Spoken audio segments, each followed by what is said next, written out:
Hello and welcome to our DNA podcast, the show about everything you're made of, except for real science. My name's Dustin, the casual historian, and joining me as always is Alex, the keeper of history. Alex, how's it going? Pretty good, man. Yourself? Doing pretty good. Alright, so today we're going to be talking about video game and video game history, but before we get into that, Alex, what have you been up to these days? Not too much actually. Just been trying to hold you accountable to working out like we agreed to. So yeah, I know. You've been getting those push-ups and sit-ups in. Yeah, no, I've been pretty happy with the results so far. And granted, when we first started, oh man, that first day, Yeah. I was like, okay, not the first day. Like the third day, because I was like, oh, I'll just do some push-ups and sit-ups and keep it real casual. And then like you sent me what you were doing, and I was like, okay, damn, I gotta step up my game. So like I threw in like some planks and some leg lifts and a couple other things. And oh man, those leg lifts on the first day, like literally the next 24 hours, like anytime I sat up or like anything with my abs, it's like ow, why did I do this? So, but I'm doing better. How about you? How's your workout going? Pretty good. I mean, it was cool that you brought this up. It's fun having someone keeping you accountable. And I mean, I was already working out as it is, and I just added to make sure I do abs and I do push-ups every day, which is something I need to get my chest stronger anyways, so I can improve my bench. So like, this has been kind of a cool added thing that keeps me motivated, keeps me going throughout the week. There you go. Well, see, I don't know about you, but for me, like I'm a leg person. I love running. I love long distance running and like endurance stuff. Like that is my jam. But like you asked me to do a pull-up, and I'm just like, no, I'm done. Like I can lift this pencil, and that's about all I got. That's funny. So like at the gym, like I really enjoy doing legs and like leg workouts and stuff like that and sprints. But like I hate long distance running. I just get bored. Like my attention span's not there. Like I could play basketball like 2-3 hours, like until I'm tired and I just can't play anymore. But like I couldn't do that running. I just would like my mind gets like lost and I like lose focus. I'm just not mentally strong like you do. Oh no, but see that's what I love about it. I love specifically going, okay, I'm gonna go out here and yeah, the first mile I'm gonna think about all sorts of stuff, but after that my brain's just gonna be wandering. In fact, it's a great way for me to like brainstorm ideas because like I got all the juices flowing, I'm working, my brain's got nothing to do, so it's like I'm just gonna start figuring some stuff out. So I'm like, all right, yeah, I dig it, you know. See, like I'm so like focused on the task, and I'm just like, well, I'm gonna run for this one. I'm like, well, I'm this far. And now I'm this far. Now I'm this far. Well, I still have a long ways to go. It's going to take a long time, you know. Or I'm like, my pace is slowing down. I need to speed up. Because I'm terrible pace. Like, if I run with someone, I can pace with them. Mm-hmm. But if I'm by myself, like, I can't pace. Like, I'm going real fast. I'm going real slow. I'm going real fast. Like, it's like, for some reason, like, I can't pace myself worth anything. Crazy. But one thing that I am enjoying about all this is today I went rock climbing.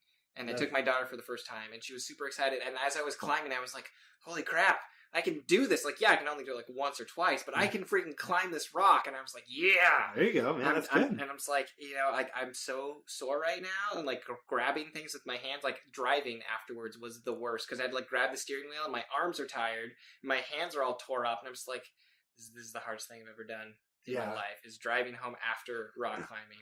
That's why you needed someone else. You need to get your daughter her driver's license. I know she's too young, but you just got to do it. That way, she still has tons of energy, right? Like she wasn't tired afterwards. Oh no, she fell asleep in the car. Right back. She was. That's probably good. You didn't have her drive home. Exactly. You know. But I will tell you, man. Like lifting weights, I have like these blisters, like or whatever on my hands, and like sometimes like at the end of the workout or at the end of the week, like it just hurts to like I can grip what like the normal way, but like. It just hurts so bad. Like I can't do. I have to take a break. Yeah, no, I hear you on that one. Today we're going to be talking about video game history and whether we feel it's important for people to know. Dustin, I know you recently just played the NES Mini, right? Yes. So what? We're talking about video game history. So how was it playing those games? Well, okay. So I have lots of opinions about the NES Mini. Some of them are good, some of them are bad. And without going into the specifics of the product itself, I can honestly say, and I know this is going to hurt some people, I was bored. Like, I was bored out of my mind playing those original NES games. Well, I mean, Mario? Like, what about original Mario? Mario 1, 2, and 3. Were you bored with those? Mario 1, yes. You were? I'm so over Mario 1. And I know that's because I've played so much of it, but it's not exciting for me. Like Mario 2 is more exciting than Mario 1 because I haven't played it very much. I don't know much about it. Yeah, I only owned 1 and 3. Yeah, exactly. And the same thing. So like 2, I know a lot of people don't like it as much, but for me it's always this like, hey, it's this cool thing I never played. But like the thing about a lot of the early NES games is they're very arcadey. you know, and it had to do with the hardware and the software. Like, they just couldn't do really expansive games. They didn't have the memory for it. They didn't have machines that could properly tell these huge, epic, sprawling stories. And yeah, they eventually got there, you know, but like a lot of their titles were more arcade based. You know, you have Donkey Kong, Tetris, you know, these short burst games that were meant to not progress you through a story, but, you know, you play a level, you try and get a better score, and you repeat that process. And that was a lot of what the NES was. True. I thought, you know, Mario 3 did a pretty good job of not being arcadey. I mean, I know it was towards the end of its life cycle. Yeah, and like Kirby did a really good job as well. You know, and there's outliers, Mega Man, right. Legend of Zelda, you know, Bubble Bobble. Sure, Bubble Bobble. I mean, Bubble Bobble doesn't repeat through the same stages over and over again to get a high score, but it is a high score game. Like, you are trying to clear the stage of bad guys, and then you immediately travel to the next level, do it all over again. And it was epic. Yeah. So, but you know, the NES Mini, as exciting as it is, I'm actually more excited for the Super Nintendo Mini. And I know it's just a rumor right now if it's actually going to happen or not, but to me, that offers games that are more interesting, more exciting. And yes, the graphics are better, but I also feel that the expansion of capabilities, you know, they can tell better stories, they can have more involved gameplay. And also, as people got better at making games, they started to shy away from those arcade tactics of, we need to get as many quarters from people. You know, they aren't as hard, or if they're hard, there's more telegraphing, there's more player skill, there's more player agency, you know? Right. I think that's something important to like point out is the reason why these old games are so hard, or part of the reason why, is because, like, you know, the more times you die, the more quarters, you know, or nickels or whatever at the time was. And so it was a money-driven thing to make it harder. So you want to keep it entertaining as possible without making it easy. Mm-hmm. You know? And so, like, when you compare video games today versus video games in the past, like, always be like, oh, it's so hard, and these ones are so easy, because the goal is different. Yeah, and I feel like if you look at the timeline, this is where part of the history comes in. If you look at what came before the regular Nintendo, like, it really was the arcade boom that happened before. And yeah, there was Pong and the Atari and all these other home consoles, but they all really fed into that arcade mentality. And it was really during the regular Nintendo, that original NES system, where they started to go, hey, wait, we don't have to do this anymore. But knowing that timeline, knowing what came right before it, and let's be honest, whatever's happening now will influence tomorrow, you know? And now that we're so many generations removed from the NES, it's really easy to look back and go, wow, those games were really hard, they were really difficult, but there's this disconnect. If you're playing Modern Warfare now, and then suddenly you jump to, like, Donkey Kong original, you're gonna be like, what is this game? Mm-hmm. I'm just climbing up this tower, jumping over things, and, you know, where's my story? Where's my variation? You know, like, if you don't have that history, you don't understand why Donkey Kong exists and why it was so popular in the first place. Right. So after playing the NES Mini, do you feel that it's important? Is that something important for a casual video gamer to have played these games or have an understanding of them? So here's my thoughts on this one, and I feel that there's two different camps on this. There are people who are passionate about video games, and they have that desire to learn more and have a deeper understanding of the medium. And then the other camp, which I'm going to call casual, but I'm saying it's casual as in they don't care as much. They just want to play a game. They want to have fun. They don't care about Mario's jump for Mario 1 to play the latest Mario game. Like, they don't need that history to enjoy what's going on. Yeah, if they knew it, they might understand it better, but it's not stopping them from enjoying it. So I feel like there's these two types of camps, and history is different for each of them. And a really good example that I have for this is my daughter. So she did not grow up on a lot of systems. You know, her first system that she really interacted with was the Xbox 360. You know, when she was old enough to be like, this is a controller, these are buttons, she was playing, I think, Lego Batman. That was really her first game where she was like, I can move things around and do stuff. And she understood what was going on. And I sat her down with the NES Mini, and I was like, hey, here's all these games. You press this button to get back to the menu. Go. Like, you don't have to worry about paying for any of this. You just literally can play until you're done. And she ended up playing Kirby. Like, that was her game that she liked. Like, she tried a bunch of them. Did she try Super Mario 3? She tried Mario 1 because she recognized that one. It's iconic. Yeah, well, and also, I let her play my Game Boy Advance, which had a copy of Super Mario Bros. 1. So she played it before. She's like, oh, I recognize this. But she also tried Mega Man 2. Whew! I know. Mistake. And it was so funny because, like, I heard the music going, and I was like, Munchkin, that game's going to be pretty hard. She's like, okay, Dad, I'm going to try it anyway. And I'm like, cool, good luck. And, like, all I heard is, the death sound. Yeah. And after like 3 times, she's like, Dad, I'm done with this game. And I'm like, yeah, that's okay. You can be done with that game, So hard. I know. But for her, she doesn't care. Like, yeah, if the game is fun, she'll enjoy it. And that's, I think, why she gravitated towards Kirby. It's not a super hard game. It's a game that she can play and understand and enjoy. And it's forgiving enough that if she doesn't make a mistake, she's not punished like she is in Mega Man. Right. Like if you mess up in Mega Man, you're back to the start. You got to do it all over again unless you hit one of those checkpoints in the middle. But just to get to that point is difficult, and for her skill level isn't the same as yours and mine because we've been playing video games for years. She's just starting decades, actually. Yeah, that is true. We've been doing this for a long time. Right. Yeah. So she falls squarely into that casual camp. She doesn't need to know original Kirby to enjoy a Kirby game now. Right. And right now her favorite game is Minecraft. She doesn't need to know about Donkey Kong to enjoy Minecraft. No, she doesn't. But just FYI, don't play Minecraft with his daughter. It's not fun. But she's working on it, Right. Well, I mean, like when I play with her, first time I ever played Minecraft, like every time I get like the base, like just the start of the walls and stuff for my massive building I'm about to build. She's like, "Oh, let's go over here."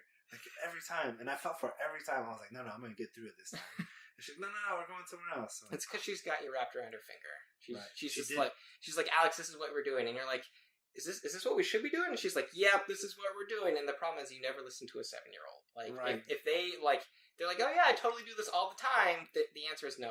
She doesn't do that all the time. I thought she'd be honest.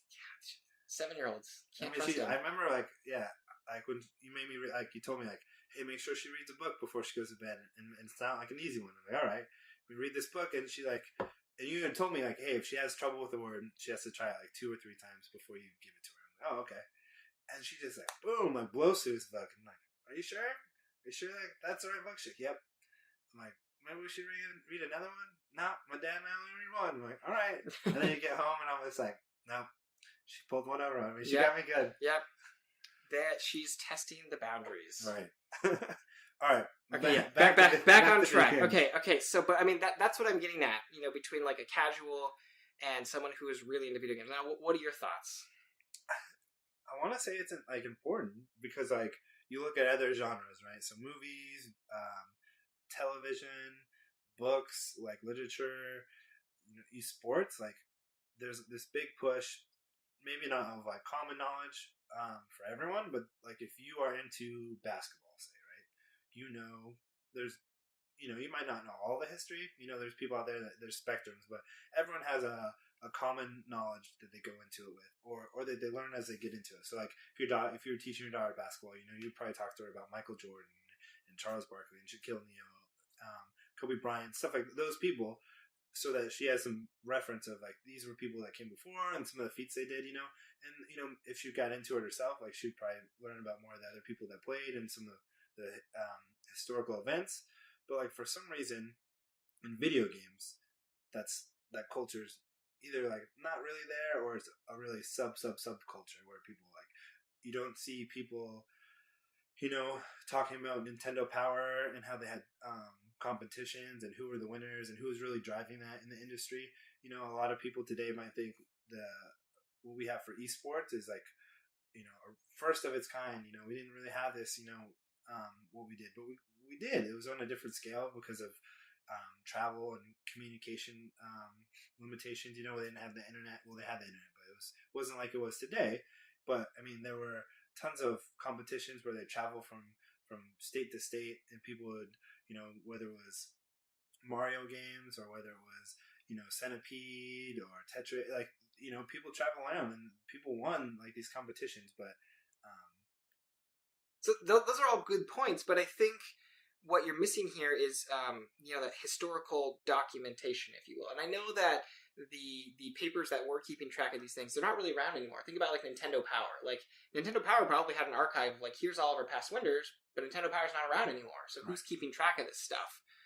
Quick question. Yeah. Was Nintendo Power run by Nintendo? Yes. Okay. It was Nintendo Power at its core was a marketing tool. Like, and that's the thing is, and I'm trying to think of like a good analogy to equate to sports or movies.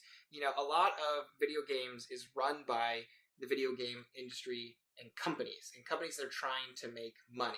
Like the sports history, like back to like Michael Jordan, like is Michael Jordan selling the story of Michael Jordan? Is ESPN selling the story of Michael Jordan? Like, who is the people behind why you should know who Michael Jordan is? You know, The NBA is probably who benefits from it most. Well, I mean, I guess Michael Jordan does to an extent, but people who know who he is and are going to buy the things that he endorses already aren't really affected by they already know. Yeah. That market's not necessarily going to grow. It grows with more people who get into basketball, like stuff like that. But like mostly it's the NBA, so that product. So like it would be like knowing who the best player, whoever had the one, Nintendo Powers Championship in 1991, like that would, if you're equating those two, would be like celebrating that history would most benefit Nintendo. All right, so this actually just got me thinking right now. Okay, so I think there might be a differentiation of product here. Okay, so think about it. If you walk up to a random person, they're probably going to know who Mario is, right? Like you can be like, you show them a picture of Mario, and they go, "Oh, that's Mario." Or maybe you play the sound effect of him jumping, or the jingle. Like people are gonna be like, "Oh, that's Mario." But if you go, "Here's a picture of Shigeru Miyamoto, the person who created Mario," they'll be like, "Who is this?" You know, like if you go show somebody Gone with the Wind, they might be like, "Oh, that's Gone with the Wind," and you say, but show them the director of Gone with the Wind, and like, who's so that you're person? saying Michael Jordan is Mario. Michael Jordan is the product, like, but who was like? I'm just saying, in the world of video games, like, yeah, we have these competitions about who is the best person at playing Mario, but at the end of the day, like, they're not the product. That person is not the product. The Like game, Michael Jordan's the part with Michael Jordan and his teammates for the product. It wasn't like who watched it. Like, or like the announcer or the stadium they played or the in. owner. Yeah. Right, gotcha. No, I mean that makes sense. Like, yeah, I'm wondering if that's kind of where the breakdown is. Like there is a good recognition of product, Master Chief from Halo is recognizable enough now that people could probably see a picture of him and be like, "Oh, that's Master Chief from Halo." But once again, like if you show like a development person from that team, or maybe show like something that's very Halo-esque but isn't Master Chief, they might be like, "Well, I don't know who that is. I don't know who this Covenant thing is. I don't know what this energy sword." It's about products. I don't know. So is it? So going along with that, so is it important for someone to understand a product's history? And that's what, again, I think it comes down to the person themselves. Like, I'm trying to think of a sport that I care very little about, and baseball comes to mind. And like, I understand the rules of baseball, and I can tell you that Babe Ruth was a really big player. And I think Mickey Rooney, yeah, but like, right, like I'm already fuzzy. Mickey Mantle. There we go. See, like I'm already fuzzy. I'm like, okay, and like I feel like if I'm start naming teams, I could get maybe 3 of them, and that's, I know those things because of pop culture references that other things have made. Like in movies, they talk about Babe Ruth, so I'm aware of Babe Ruth, but like I've never watched a game of Babe Ruth. I know nothing of his stats. I couldn't even tell you what he looks like. I couldn't tell you what team he played for. He's just this vague pop cultural thing, you know. And I could go to a Seattle Mariners game and still enjoy that game to the extent that I could enjoy baseball. I'm just trying to think of these audiences, and what needs to be known and how that information is being passed from person to person. I mean, kind of a little off topic, but you talked about being passed. Like that's something that these other genres do very well, and that video games do very poorly. Oh yes, I totally agree. Especially like nowadays, like Nintendo. I mean, they have collections of their old games, and it's easy for us to hold them for a historical record, because there's not the you have Blu-rays and the technology we have nowadays, like where it's really, they protect their product, on the disc from people copying and stuff like that, which prevents people from saving the games or archiving them or porting them over to like a portable hard drive, so you have a historical record of it, and a lot of these developers, once they finish a game, they wipe their hard drives and then work on the next product, so it's gone. And so the record keeping for video games, start off poor, and it's only like getting worse and worse. No one's really keeping track of holding it onto where we were, where we've been going, and where we are now. Yeah, I'm wondering if part of the problem is actually the companies themselves, because they have this copyright, they have this ownership of their product, and once again, going back to Mario, like if you want to play original Mario, you can't play that on a Sony system, you can't play that on a Microsoft system, Nintendo has a very tight lock on how you can play Mario. And yes, you can get emulators, you can download things illegally because Nintendo hasn't sanctioned them, but that's your two means of playing Mario right now. It's either an official sanctioned way through Nintendo, and Nintendo controls the content and the player, or you do it illegally. And going back to your movies analogy, like Fox, if they want to release an old movie, if they decide that Blade Runner, they want to re-release Blade Runner on Blu-ray, like Blu-ray is, while not an open platform, it's widely available. It's a wide format that lots of people have access to. They just have to get their product to that. And I'm trying to think of like Sony and Microsoft they're in the same boat. Like they may port their old games, but they're not going to port them to other people's systems. They want to keep it in-house, and I feel like that may actually be restricting how we get to these older games. And right, so that would be like saying like Sony really releases I don't know, I can't think of a really good Sony movie off the top of my head. There's so many. We'll go Spider-Man 2. Oh, I was gonna say Spider-Man 3. But alright, Spider-Man 2, if they re-released it, but you could only play it on Sony Blu-ray players. Yeah. Like that would be the comparison, is what you're making. Exactly. And you can just saying that out loud, you're already like, that's a stupid idea. Like, right. You have Samsung, you have Philips, you have all these other Blu-ray players, and if you suddenly can't play this movie on there, you're like, well, I can't have 5 different movie players just to play these. But that's how it is with video games, right. And I understand current video games, like that's how they build their systems. Nintendo wants you to play Nintendo games on Nintendo hardware. Right. But they have this past catalog they have locked down, and in locking down that past, they're also locking down history, and access to that history. And yeah, and which prevents people from learning their history. Though, I mean, I think like there's groups. There's like the early or 80s. I mean, I would say even like older. Like so, like the first video games, probably in like the 70s. They're like the early 90s that really aged well. That would probably be beneficial, or people would enjoy to some degree. Like you can't really, they're old, but like you play Mario 3. Mm-hmm. You can tell it's old, but it doesn't look bad.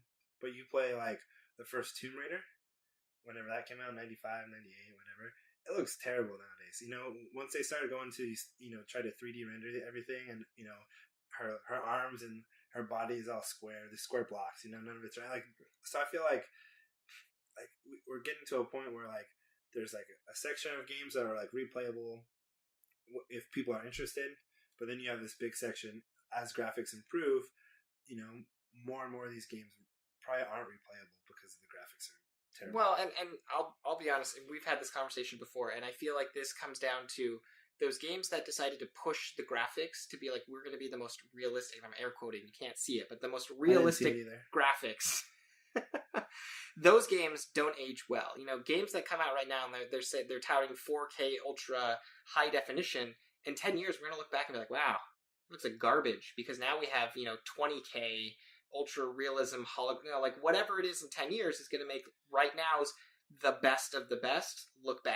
So you're saying they shouldn't go that way anymore? Or well, no, I'm not. They should go in a different direction. I'm not saying that they shouldn't go that way. I'm just saying that one, this is a conversation for another time. But we're going down this rabbit hole. I know, but games need to focus on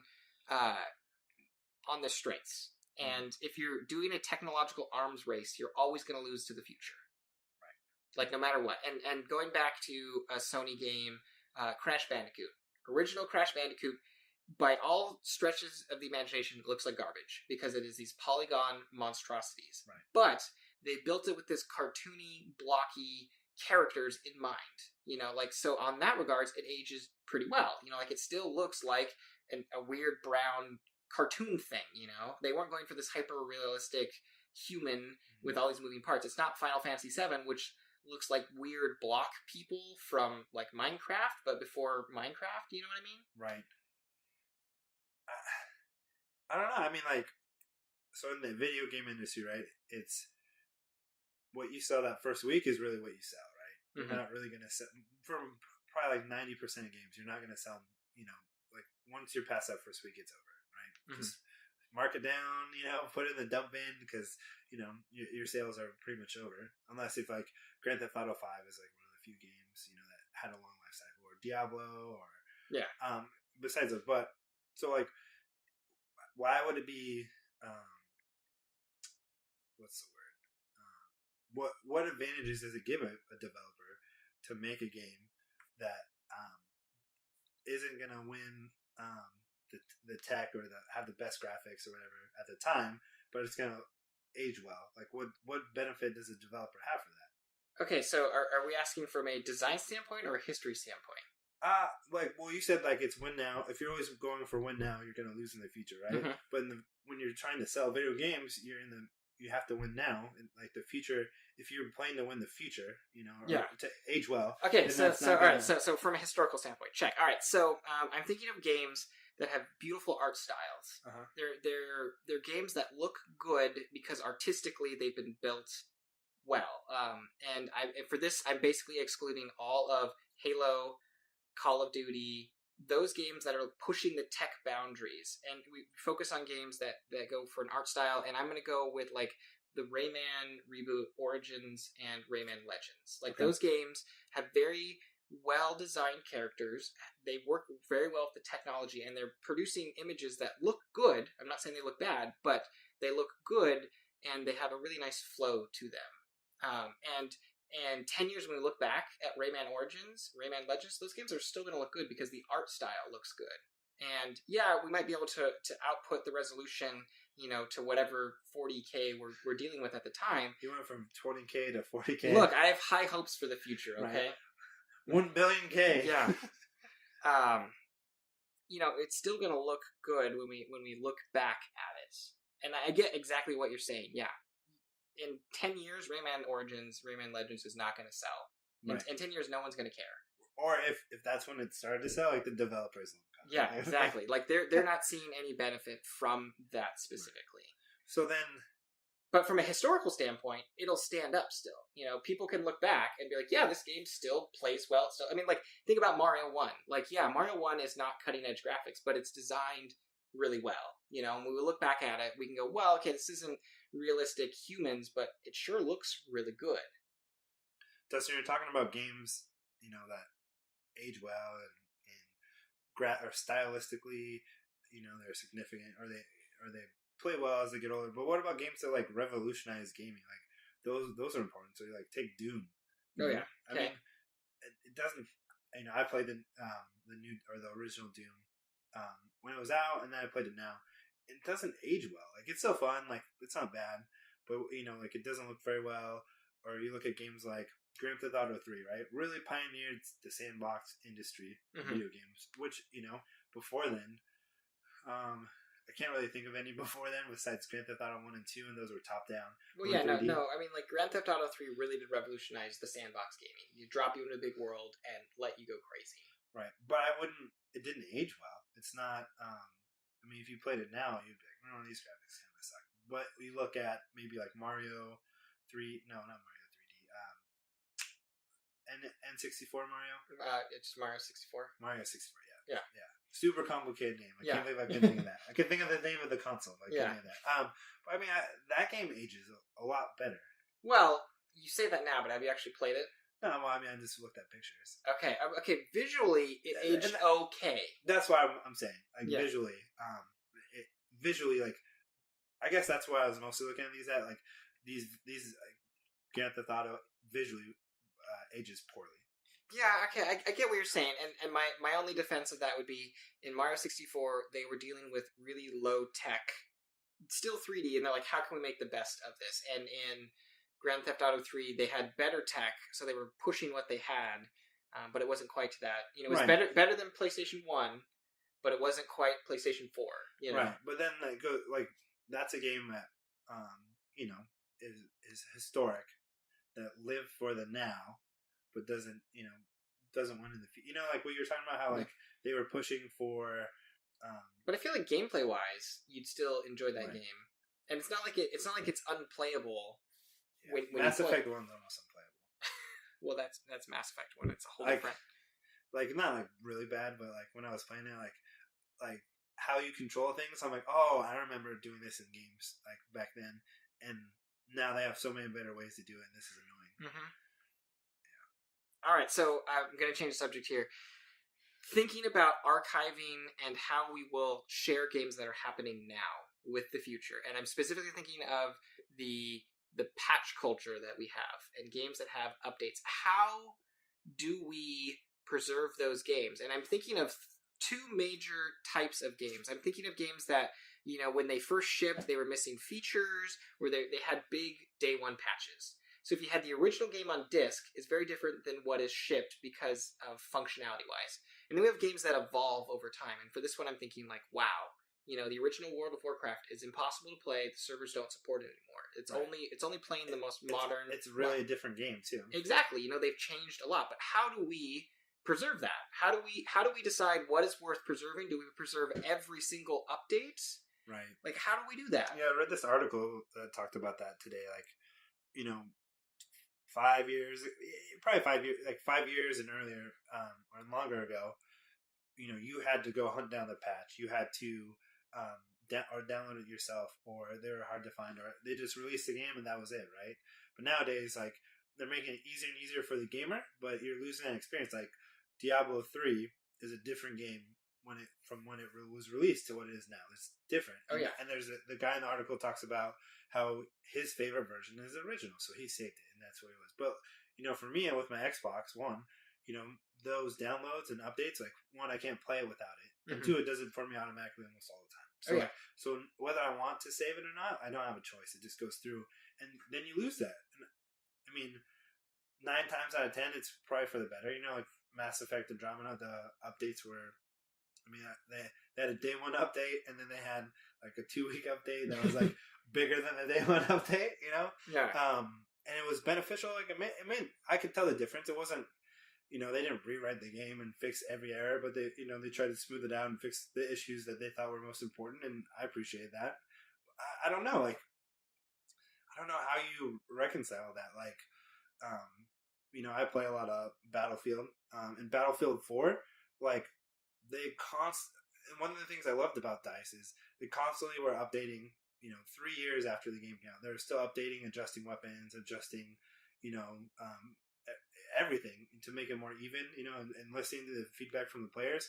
That's cool, but playing Battlefield 4 today is way different experience than it was when I first played it. Mm-hmm. The shotguns were more powerful when it first came out, so you could kill people from far away. So I don't know how you balance that. Like, what, they're trying to make that product the best they can, and they support them longer than they ever have. Mm-hmm.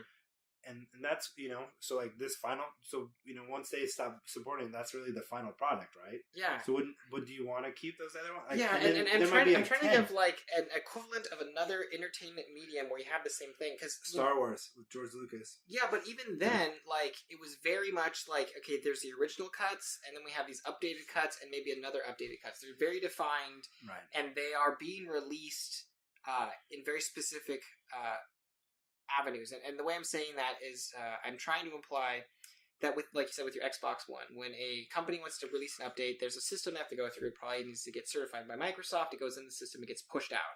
But they don't have to produce anything new. Their investment to get that update to you is much lower than, Lucas and Star Wars having to print a whole bunch of DVDs and pushing those out.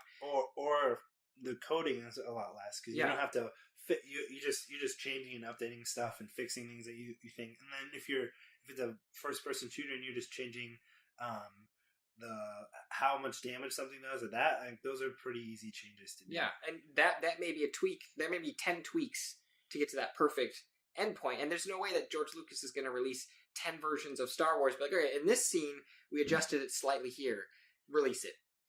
Okay, in this scene, we adjusted it slightly here, release like that. It's just, there's no real equivalent to what's going on with video games right now. Right.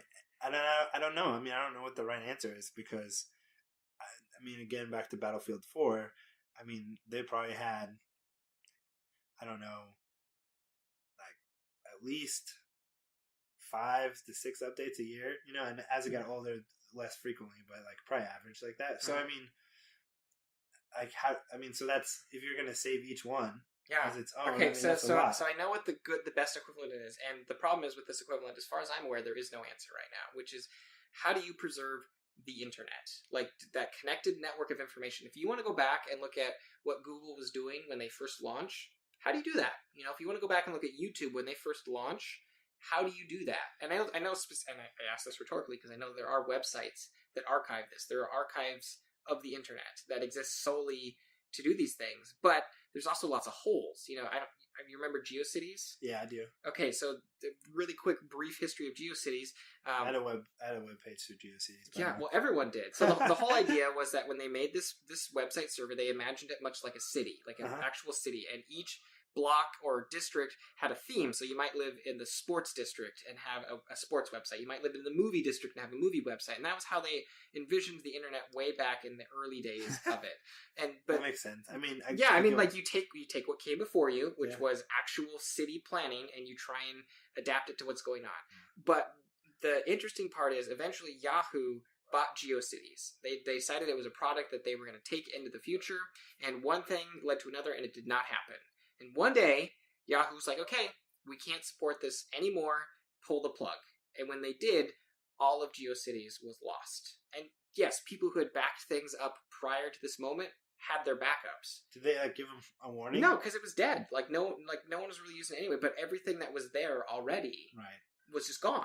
That's kind of like IMDb, how they just one day just took out all their comment pages because of, you know, the troll and bully culture and stuff like that. But like there was some threads where I don't remember what the theory was, but there's a Star Wars theory that came alive, or that's where it came out, you know, in those comments. So I mean, it was like 9 years worth of comments they just took out all at one time. Yeah, and it's this question of how do you preserve an ever changing entity? I'm just going to keep it really base. Like, how do you do that with language? Like, you don't. I mean, we have it from oral history or written history and stuff like that, but like you go back to, I'm sure if you go back far enough, like, well, take like before like really written history where you go, or like the Egyptians and stuff like that, like we only understand the language that from what they wrote down. You know, we don't have the records of, you know, their slang or how their language evolved from where it was. Like we just have the final product. Well, we have touch points. Well, yeah. I mean, we have the final product of what's on there. Yeah. Not the different versions. Okay. So